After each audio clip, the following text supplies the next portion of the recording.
We've been in Georgetown for a little while, so I think it's time to get the sails up and let's go on an adventure.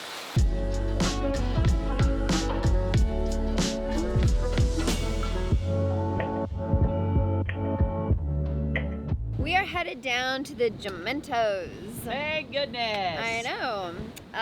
Not that it's like super crowded in Georgetown right now, but it's gonna be soon. Yeah. So we're looking for those remote islands. Yes, we're skipping out on the crowds, headed down to the Jumentos where it's beautiful, although there's nothing there. That's fair. No grocery stores. Well, one challenge to overcome. What's our challenge for today?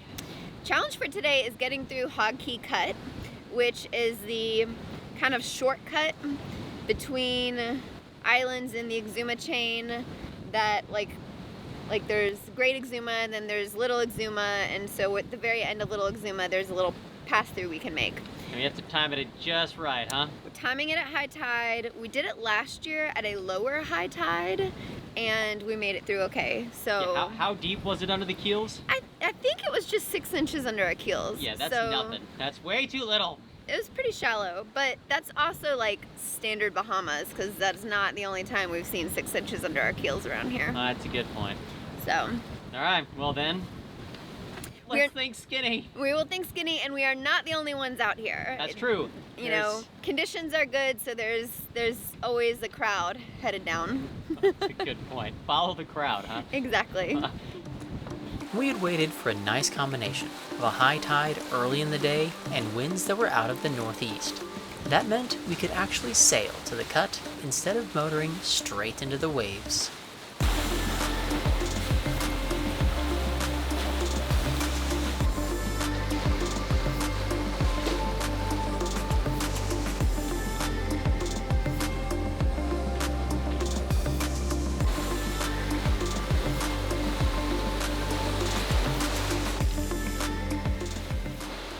See, there's a nice queue of boats around waiting to get through the cut. Everybody's waiting for high tide, which should be around 8:55. So we're right on schedule. We are coming up to the cut, so we're all prepared. We've got sails down, engines on, headsets on, so we can communicate with each other. There's definitely several other boats. Hopefully you can see them out there. Trying to go through at the same time. We've got our track from last year, so we're going to be following that. There is a boat that just went through and gave a report that looks like there's plenty of water in the cut, so that's good. Our recollection, though, is the shallowest part. It's on the other side, so we'll see how this goes. There are 2 entrances to the cut. Those guys are kind of taking the, I guess, a bit more the northerly one, a bit more direct. This one gets us a little more protection from the waves as we're coming through. And yes, that's a lot of sun, which makes it very difficult to see. Everyone queued up and we played Follow the Leader on the way through. We were using a combination of the Bahamas Aquamap charts, which seemed to be more accurate than avionics, and satellite imagery to guide our track. This was one of those moments where, logically, I knew we should be okay, given we'd made it through the previous year and we'd chosen a higher high tide this time. But it's still incredibly nerve-wracking to see such small numbers from the depth sounder. How you feeling, babe? Good. We're not quite at the shallowest part yet, but We made it through the cut. we made it through the cut. So 1 step down. Yes, exactly. And we're still like little ducklings following Mama Duck out here.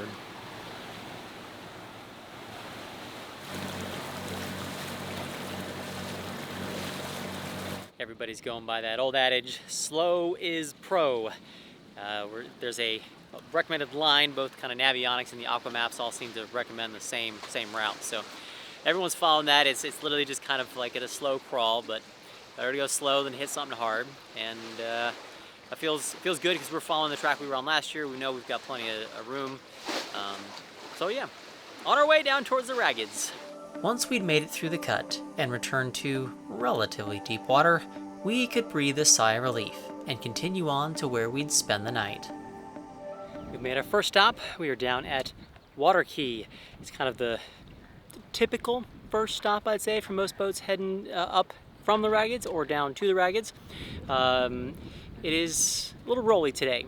Unfortunately, the northeast winds that made it nice to get through Hog Key Cut does add a little bit of swell here in this anchorage. But winds are supposed to swing around to the east tonight, so it should hopefully calm out just a little bit, and then we can continue making our way south. After Waterkey, we made a quick stop in at Flamingo Key before moving on to Buena Vista. Something was approaching that meant we needed some cover. One thing you have to be a bit careful of down here in the ragged Jumentos is what you do if the wind comes from direction it's not supposed to be. We got some westerly winds coming up this weekend. We've been slowly making our way down the island chain, but we got to go find a place that's got protection for that westerly winds, and that's a little hard to find. So we're over here. This is Buena Vista, and there is a nice little spot kind of at the southern tip of the island. There looks like there's a few boats in there, so we're gonna go see if we can go find a spot. We are definitely not the only ones who've chosen this spot. Several other boats here with us. Now, it's a little unprotected right now because the wind's kind of coming out of the east.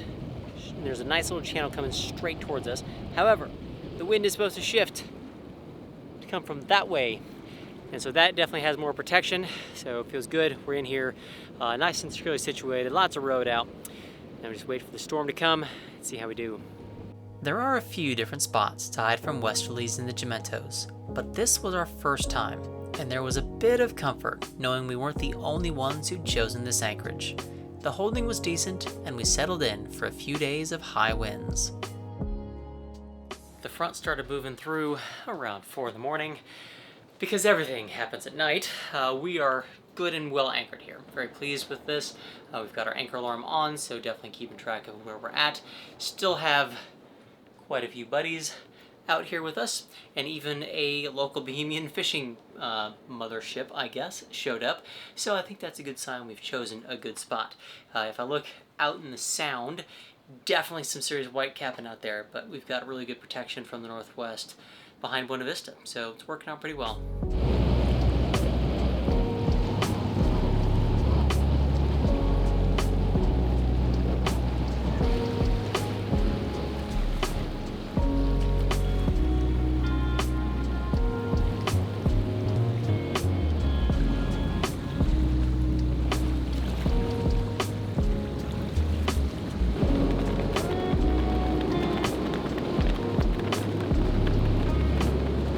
Wind has definitely been increasing throughout the day.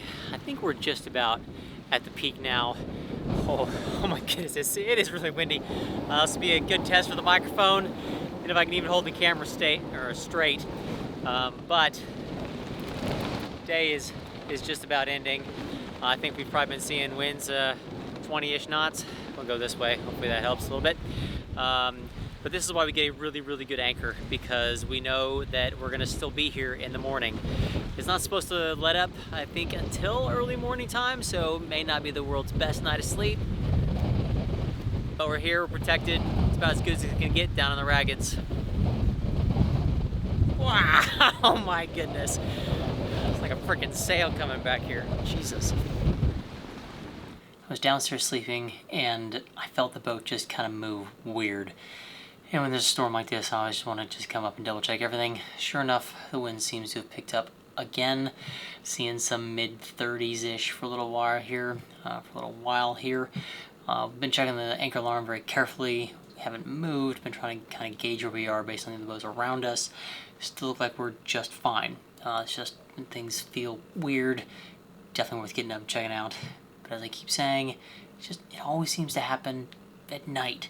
Now, fortunately, the wind forecast is showing that all this should be relatively calm by morning. So I'm going to go to sleep and hope that's the case. When the winds finally calmed down, we were on the move again. This time down to Hog Key, where there was a very special event we wanted to attend. You have been looking uber productive in there, babe. What you doing? I have been getting us ready for the charity fundraising lunch that we're having here on Hog Key this morning. And by getting ready, I mean baking cookies. Well, yeah, we gotta, let's see how delicious these things look. We got chocolate chip cookies. Ta-da! Oh, yeah. You know, if you remember way in the past, we've talked about smell-o-vision. I kind of wish people had that right now. Because yep. my goodness, those smell so good. They're world's best chocolate chip cookies. Recipe from America's Test Kitchen. Damn straight. Yes. Vegan too. Not bad. And then we're also bringing a donation for the charity auction. Yeah, tell us a little bit more about that. It's a silent auction, and cruisers and I think some locals too are donating things to be bid on. And we have lunch. The locals are preparing a lunch for us. The cruisers bring dessert. And we're having like a roast goat and goat curry and stuff like that. Some mac and cheese, Bahamian stuff. And then we have the auction. The auction is to fundraise for the local school. Ragged Island has a population of like 50 people, and they are in progress for building a school for the children right now. That is my understanding. Have to go and check that out at some point. Yes. Last year, about $2,000 was raised for the school, so we are excited to be donating a Kindle e-reader and a gift card. So hopefully someone gets some good reading in with our donation. Yeah. And we raised a lot of money. And last year we missed this by like 1 day, right? Yeah, last year we were 1 day late getting down here, so. Made it in time this year. We made it in time. We've got almost 40 boats in this little anchorage here. I said the population of Ragged is 50. We probably have at least 100 cruisers here, so hopefully we do some good for the community and raise a lot of money for the school. And have fun while doing it. Oh yeah, always that thing too.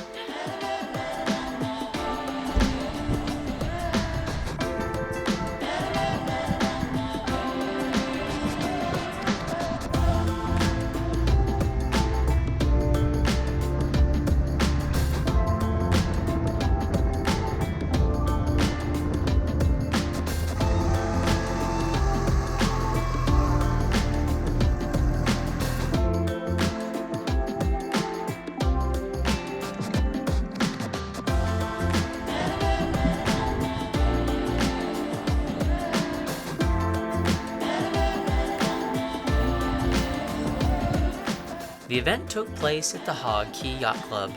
Normally, this is where cruisers gather to chat and watch the sunset. But with so many people here, it took on a true yacht club vibe.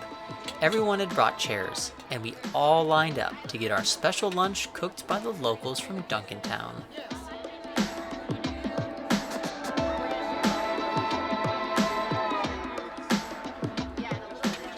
So this is pretty cool. Just all the cruisers hanging out here, enjoying a nice, delicious lunch. We had some goat curry. There was some barbecue chicken, all kinds of delicious stuff. And this is all the tables filled with stuff that people are donating to the auction. So might take a quick peek and see if there's anything we want to get. I was amazed at all the stuff being donated. It looked like it would take a while to go through everything, and sure enough, as the last people went through the lunch line, the fun began.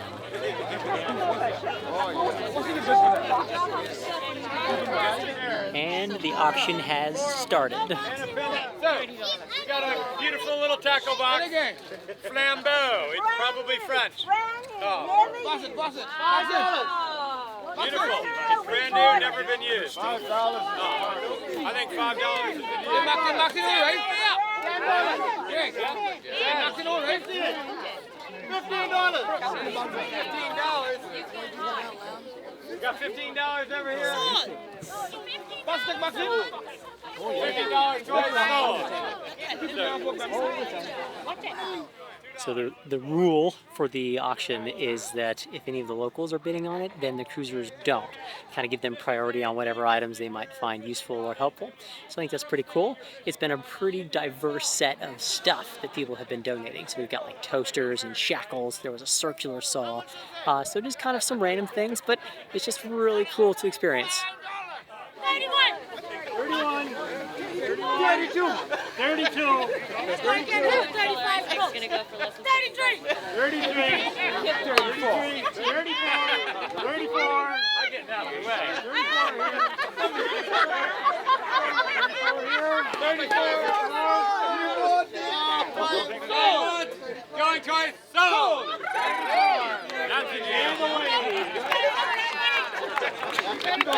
There were so many items to auction, that we had to sub in auctioneers, and we definitely had saved the best for last. Anybody buy a seat? All right, sold.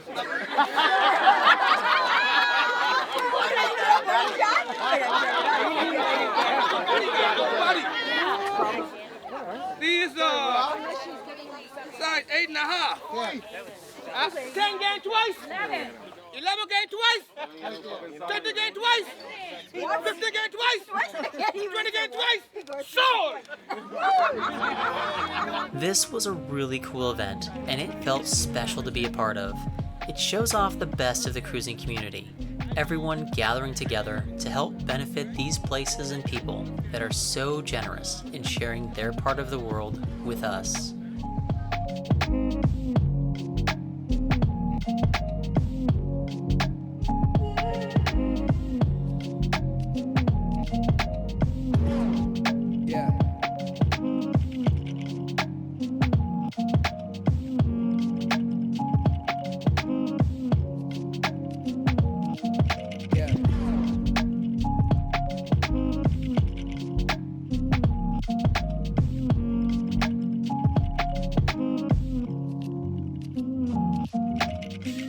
What'd you think, babe?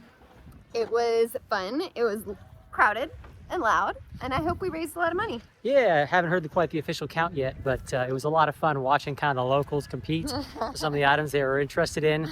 We were told not to really bid on things if the locals want it, but they wanted everything. Yeah, so... I don't think there was a single thing they weren't bidding on, so it was just kind of a fun, cool experience to be down here. And you know, if we're down here again next year, same time, same place.